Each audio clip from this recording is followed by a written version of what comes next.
یا ایھا الذین آمنوا اتقوا اللہ وکونوا مع الصادقین، اے ایمان والو اللہ سے ڈرو اور سچوں کے ساتھ ہو جاؤ۔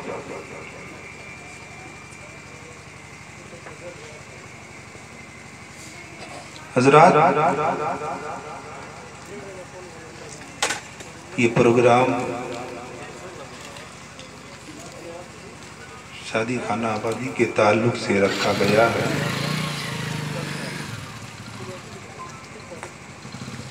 اللہ تبارک و تعالیٰ کی بارگاہ علیہ میں ہے، دعا ہے کہ باری الہ اپنے حبیب کے صدقے میں صاحب خانہ نے جس مقصد سے اس محفل میلاد کا انعقاد کیا ہے، مولا تو ان کی ہر ایک جائز تمناؤں کو پوری فرما، اور جو لوگ بھی یہاں حاضر ہوئے ہیں مولا ان سب کی حاضری کو قبول فرما۔ حضرات،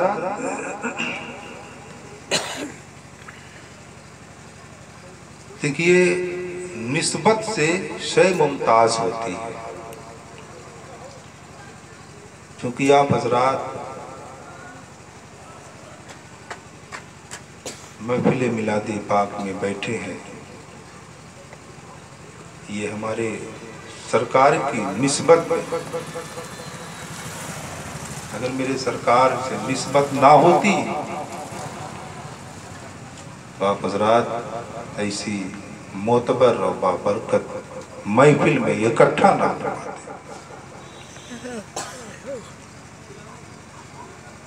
مجھے ایک بات یاد آتی ہے، اور واقعی اگر جس کو بھی میرے سرکار سے نسبت ہو جائے تو یقیناً اس کا بیڑا بھی پار ہو جائے۔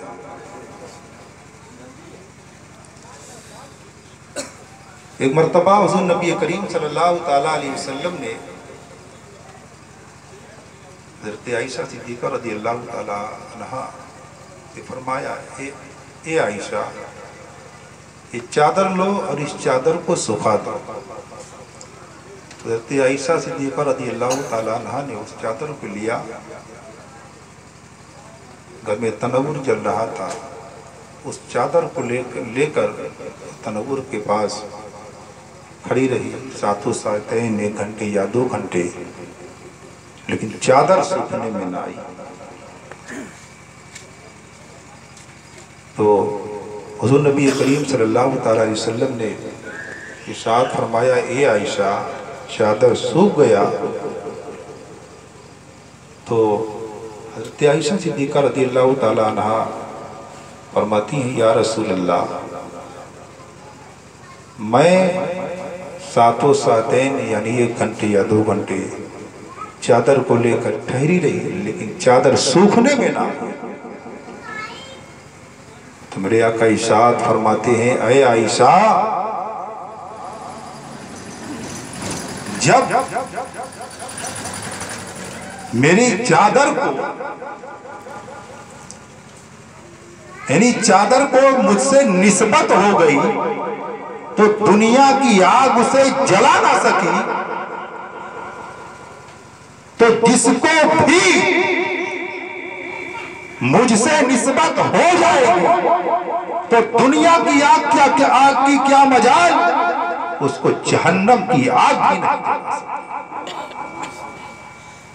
حضرات، بڑے خوش نصیب ہے یہ اسی معتبر محفل میں اکٹھا ہوئے ہیں، ورنہ انسان چاہتے ہوئے بھی یہ سرے کام نہیں کر پاتا۔ یہ بڑے کرم کے ہیں فیصلے، یہ بڑے نصیب کی بات ہے، جسے چاہا در پہ بلا لیا اور جسے چاہا اپنا بنا لیا۔ حضرت جابر رضی اللہ تعالیٰ عنہ جنگ خندق کے موقع پر حضور نبی کریم صلی اللہ تعالیٰ علیہ وسلم کے شکم انور پر پتھر بندھا دیکھے تو حضرت جابر رضی اللہ تعالیٰ عنہ گھر پر تشریف لائے اور بیوی سے کہا کہ کیا کچھ گھر میں ہے، کچھ کھانے کے لیے گھر میں ہے؟ تو بیوی نے عرض کیا کہ کچھ جو ہے اور بکری کا ایک بچہ ہے۔ بولے بات کیا ہے؟ بولے میں حضور صلی اللہ علیہ وسلم کو دعوت دینا چاہتا ہوں۔ بیوی نے عرض کیا ٹھیک ہے آپ ان کو دعوت دے، لیکن چونکہ حضور نبی کریم صلی اللہ علیہ وسلم کے ساتھ کافی لوگ ہیں، ہم بہتر ہی سمجھتے ہیں کہ ان کو قریب میں بلا کر جو ہے دعوت دیجیے گا، کیونکہ اس اعتبار سے ہمارے پاس سامان بھی نہیں۔ بولے ٹھیک ہے۔ حضرت جابر رضی اللہ تعالیٰ حضور کی خدمت میں حاضر ہوئے اور حضور کے کان میں کہا یا رسول اللہ ہم آپ کو دعوت دینا چاہتے ہیں اور آج آپ میرے یہاں کھانا کھائیں گے، اور بہتر ہی ہوگا کہ 10 آدمی سے کچھ کم ہی ہو۔ میرے سرکار نے فرمایا اس کے بعد حضور نبی کریم صلی اللہ تعالیٰ علیہ وسلم نے سارے صحابہ کو اعلان کر دیا چلو آج حضرت جابر کے گھر دعوت ہے، سب کو چلنا ہے۔ حضرت جابر سنے پریشان ہو گئے، جو کہ میرے سرکار کی بات تھی، میرے سرکار جس کو جائز فرما دے، جس کو منہ لگا دے وہ جائز ہو جائے، اور جس کو منہ نہ لگاوے یعنی ناجائز فرما دے وہ حرام ہو جائے۔ میرے بعد سرکار کی بات ہی نرالی ہے، میرے سرکار کی جیسا دنیا میں نہ کوئی آیا ہے نہ صبح قیامت تک آ سکے گا۔ اس کے بعد جیسے ہی گھر پہ پہنچے تو حضور نبی کریم صلی اللہ علیہ وسلم نے حضرت جابر کو بلایا، بولے جو وہ آٹا گدھا ہوا ہے اس کو لے کے آؤ، اور جس ہانڈی میں سالن پکڑا اس کو لے کے آؤ۔ میرے سرکار نے اپنا لعاب دہن اس آٹے میں لگا دیا اور اپنا لعاب دہن وہ ہانڈی میں بھی ڈال دیا۔ اس کے بعد بولے اب کھانا پکاؤ۔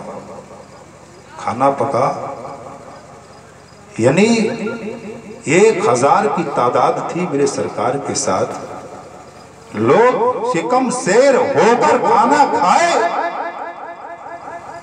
کھانا تناول فرمایا، لیکن وہ کھانا جتنا تھا اتنا ہی پڑا رہا، اس سے کم نہ ہو سکا۔ جب یہ میرے سرکار کے لعاب دہن کی برکت کا یہ عالم ہے تو پھر میرے نبی کا عالم کیا ہوگا؟ آپ ذرا سوچیں، ہم اللہ کے حبیب کی امت میں ہیں جن کے لعاب دہن کا یہ عالم کی یہ برکت، ہزاروں لوگ کھانا کھاتے گئے لیکن وہ کھانا کبھی کم نہ ہو۔ جب ان کے لعاب کا یہ عالم، پھر نبی کا عالم کیا ہوگا؟ یہی نہیں، آپ حضرت علی رضی اللہ تعالیٰ عنہ کا جائزہ لیں، کیونکہ یہ نبی کے غلاموں میں سے، اور میں نے جس آیت کریمہ کی تلاوت کا سب حاصل کیا، یا کہ اے ایمان والو اللہ سے ڈرو اور سچوں کے ساتھ ہو، تو جو اللہ کے نیک بندے ہوتے ہیں وہی سچے لوگ ہوتے ہیں، ہمیں انہی کے ساتھ ہونا ہے۔ حضرت بابا فرید کو کون نہیں جانتا؟ حضرت بابا فرید ایک مرتبہ اپنے پیر و مرشد سے ملاقات کے لیے چلے، چلتے چلتے ایک جنگل آیا، وہاں پہ ٹھہرے اور اللہ کے ذکر و اذکار میں مشغول ہو گئے. وہ ذکر و اذکار کر رہے تھے. جس درخت کے نیچے اس درخت پر ایک پرندہ آ کر کے بیٹھا. اب وہ آواز کرنے لگا، لیکن پرندے بھی اپنی زبان میں اللہ کا ذکر و اذکار کرتے ہیں. کہتے بابا فرید نے اس پرندے کو جیسے ہی دیکھا تو ان کے ذکر و اذکار میں خلل ہوا. جیسے ہی اس پرندے کی طرف نظر ڈالی، بابا فرید نے کہا اے پرندے تم مر کیوں نہیں جاتا؟ اس زبان سے یہ کلمے نکلنے تھے کہ وہ پرندہ گرا زمین پر اور ختم ہو گیا. فرید سوچنے لگے، ان کو بڑا افسوس ہوا کہ یہ پرندہ بھی اپنے زبان میں اللہ کا ذکر و اذکار کرتا تھا، مجھے ایسا نہیں کرنا چاہیے تھا. فوراً اپنے حضرت بابا فرید نے اس پرندے کے اوپر ہاتھ پھیرا. فوراً وہ زندہ ہو کر کے پھر جا کے اسی درخت کے اوپر بیٹھ گیا اور اپنی زبان میں اللہ کا ذکر و اذکار کرنے لگا. اس کے بعد حضرت بابا فرید وہاں سے چلتے چلتے سرزمین جھانسی پہنچے. تو چونکہ اس جنگل سے جھانسی جو ہے تقریباً 150 کلومیٹر کا فاصلہ تھا. تو جب وہاں پہنچے تو ایک تالاب تھا. تو چونکہ حضرت بابا فرید کو پیاس کی شدت بھی کافی معلوم ہوئی، بابا فرید نے سوچا کہ یہ تالاب ہے، میں پانی تھوڑا یہاں سے پیتا ہوں. تو اس تالاب میں کیا ہوتا تھا کہ مطلب اس محلے اس گاؤں کے لوگ سبھی لوگ ڈول اور رسی لے کے آتے اور پانی لیتے اور پانی لے کر کے پھر چلے جاتے. حضرت بابا فرید وہاں پہنچے، یہ تماشا دیکھ رہے ہیں کہ ہو سکتا ہے کوئی میرے کو پانی پوچھے، اس کے بعد میں پانی پیوں. ایک کے بعد دیگرے لوگ آتے رہے، پانی لیتے رہے، جاتے رہے. ہوتا کیا ہے کہ لاسٹ میں ایک عورت بچی. بابا فرید سوچنے لگے کہ یار سب تو آئے چلے گئے، اگر میں اسی طریقے سے خاموش رہا تو مجھے پانی بھی نہیں ملے گا. ابھی یہ سوچ ہی رہے تھے کہ اس عورت نے ڈول کو پانی میں ڈالا اور رسی کو پیر تلے دبایا. کہا اے فرید صبر کر، سب تو بلا پانی پلائے ہی چلے گئے، لیکن گھبرا مت، میں تجھے پانی پلا کے جاؤں گی اور تو میرے ساتھ وہ مت کرنا جس طرح تو نے جنگل میں پرندے کے ساتھ کیا. بابا فرید سوچنے لگے کہ کون سی عورت ہے جسے میں جانتا بھی نہیں، پہچانتا بھی نہیں، میرا نام جان رہی ہے.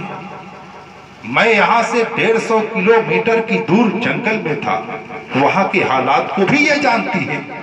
اب ان کی پیاس کی شدت کہاں رہی.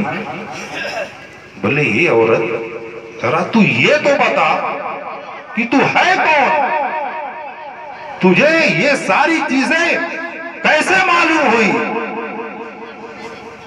وہ عورت کہنے لگی اے فرید، یہ ساری طاقت و قوت میرے شوہر کی دعاؤں سے.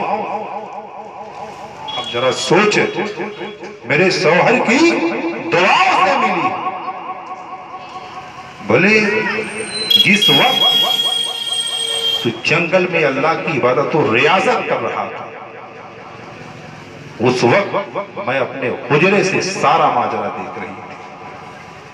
آپ سوچے کہ ایک عورت، ایک ولیہ اپنے حجرے میں بیٹھ کر کے 150 کلومیٹر کی دوری پر سارا ماجرا دیکھ رہی تھی.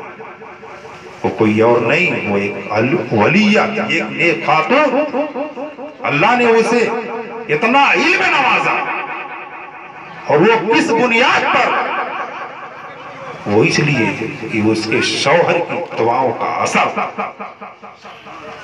لیکن آج کل ہماری ماں بہنوں کا حال یہ ہے کہ اپنے شوہروں سے تو اللہ معاف کرے، سب کی بات میں نہیں کرتا، لیکن بہت سی ایسی ہے عورتیں کہ بات بات پہ زبان درازیہ کرتی ہیں، شوہر کے حقوق کو نہیں سمجھتی ہے۔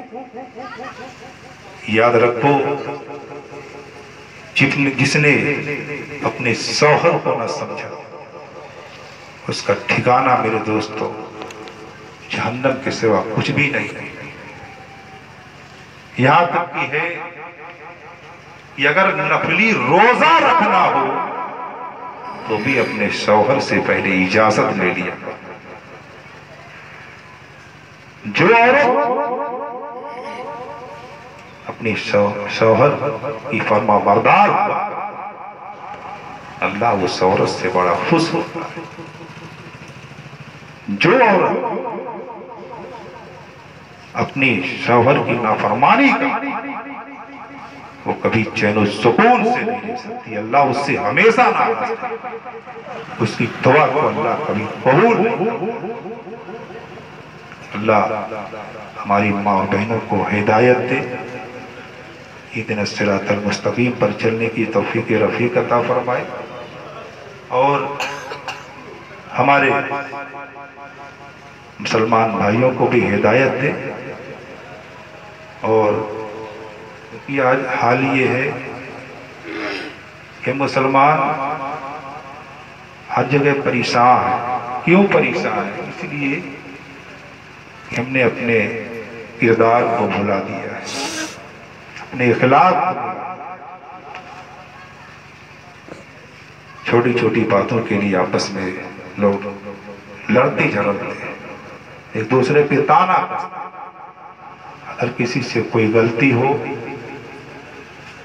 تو مسلمان کو یہ چاہیے کہ اس پر وہ پردہ ڈالے، یہ نہیں کہ اس کی عزت کو اچھالے، اس پر پردہ ڈالے۔ ایک مسلمان کی پہچان یہ نہیں کہ اس کی عزت کے ساتھ کھلواڑ کرے، بلکہ ایک مسلمان کی پہچان یہ ہوتی ہے کہ اگر کسی بھائی سے کوئی غلطی ہو تو اس کو پردہ ڈالے، اس کی عزت کے ساتھ کھلواڑ نہ کرے۔ اللہ ہم اور آپ کو ہدایت دے اور ہر آفت و بلیات سے محفوظ و معمول رکھے۔ اسی کے ساتھ میں اپنی گفتگو کو ختم کرتا ہوں، کیونکہ میرے بعد ابھی کافی حضرات ہیں اور ان کے بعد دیگرے آپ سب کو کچھ باتیں سماعت کرنا ہے۔ وآخر دعوانا الحمدللہ رب العالمین۔ السلام علیکم۔